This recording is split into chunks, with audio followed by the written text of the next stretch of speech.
La diplomatie sénégalaise a permis de sauver les meubles. Les négociations et les propositions de concession de la part du regroupement sous-régional n'ont pas abouti.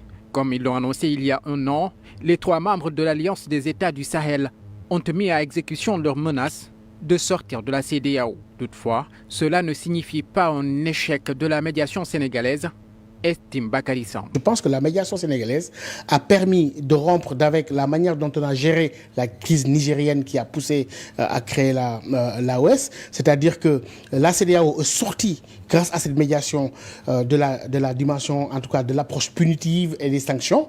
La CEDEAO a amorcé un véritable dialogue et on a vu que la médiation sénégalaise a pris la tâche quand même de ces pays-là en visitant le Mali, le Burkina Faso. Le retrait du Mali, du Niger et du Burkina Faso de la communauté économique des États de l'Afrique de l'Ouest prend effet mercredi, après un an de tensions politiques.